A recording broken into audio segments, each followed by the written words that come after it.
What's up, guys? It's your boy Dalton here, back behind the camera today.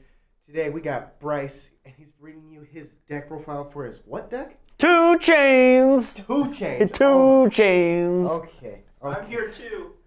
Hi, Jacob. Jacob's. This was two chains, not three chains, dog. I'm sorry. Next time.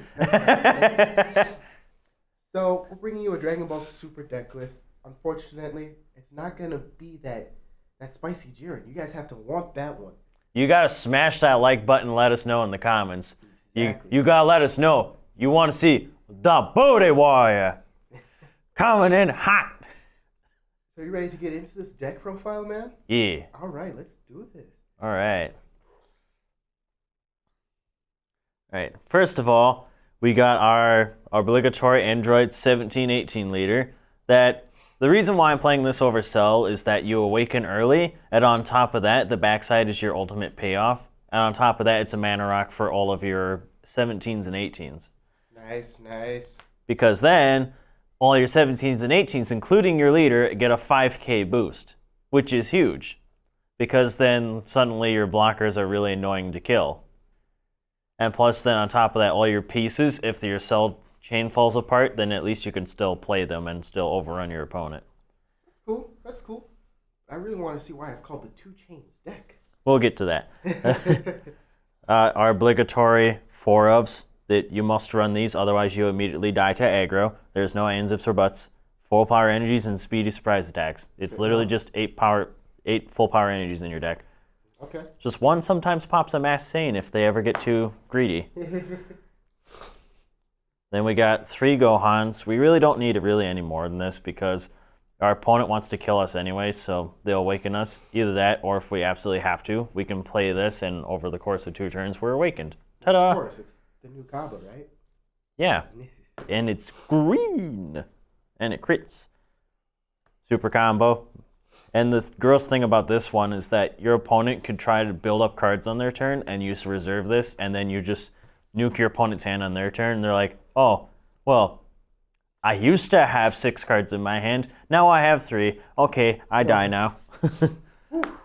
Yeah. You and that discarding power, man. Woo! Yeah.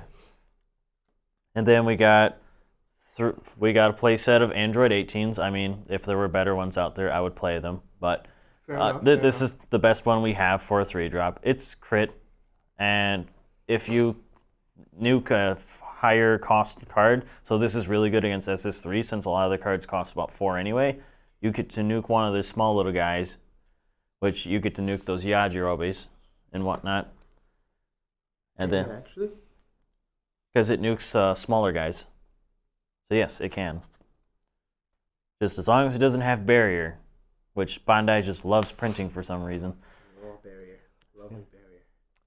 One of my favorite cards on the deck, it's a 2-drop 20k blocker that at the end of your turn you switch him back to active. So he can get rid of little guys, or at least attack for 1, and then he's ready to go next turn to keep those pesky victory strikes off you.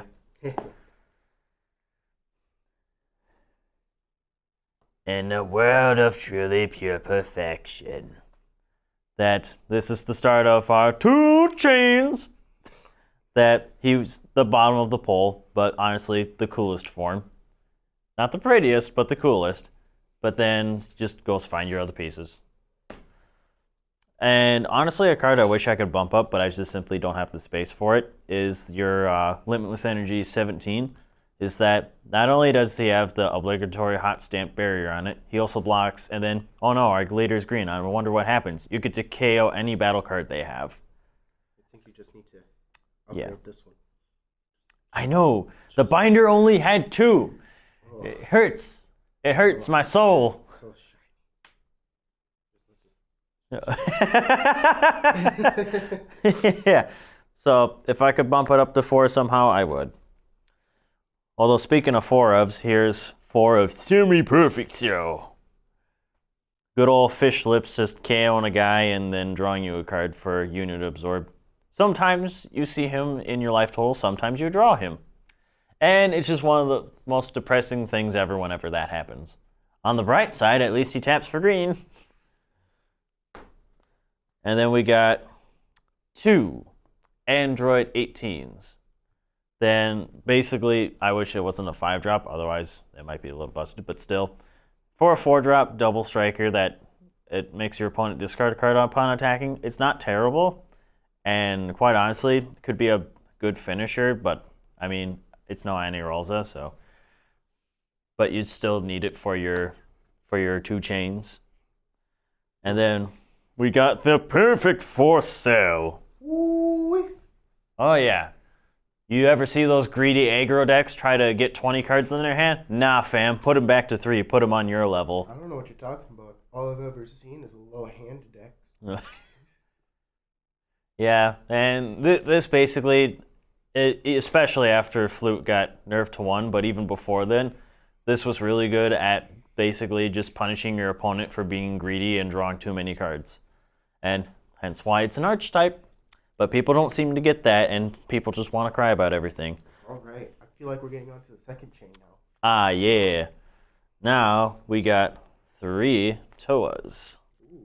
This digs up for your other chain for either a Mass Saiyan or a Mira. And then Nice.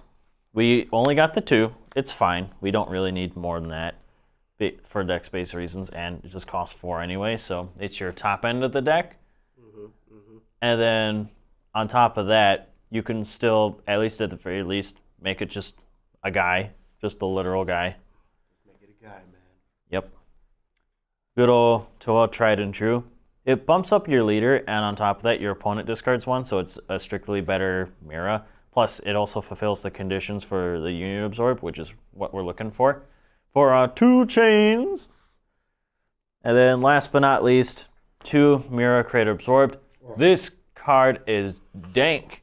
Let me tell you, brother. So if all else fails, it still overwhelms for 4 for 1.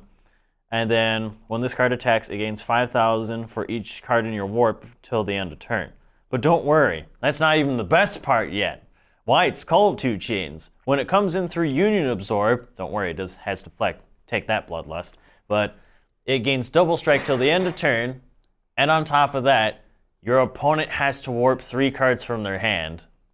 So they're like, well, I guess I gotta play around cell, right, too? So wait, it doesn't come back? It's gone? It's not like a foreseeing hit?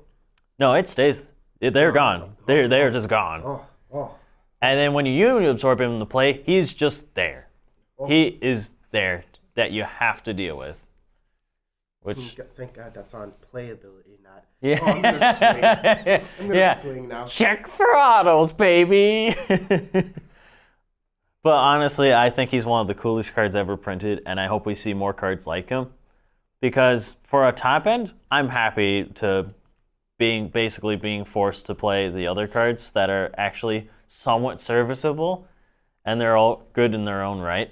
And then it's like, well, you jump through hoops A, B, and C. Here's your finisher right here. Ooh. Well, I think that's going to wrap it up from us, huh? Oh, Yeah. Nice and zoomed in on Bryce. I love it. So, Bryce, any last words about this spicy 2-chain deck you got for us? Don't be greedy with blue cards, yo. I'm going to force to put you to 3. Nice. Well, remember, guys, make sure to subscribe, hit the like button, comment down below if you want to see that spread them cheeks. Spread them cheeks. The big. booty warrior cheering. Follow us on Instagram. Join our Discord if you want to talk super. Bryce is in our Discord if you want to talk to him as well. Anything else you want to say for the whole farewell for the people? Y'all sleeping on the goat. Stop complaining about SS3 and play Jiren. Remember, y'all.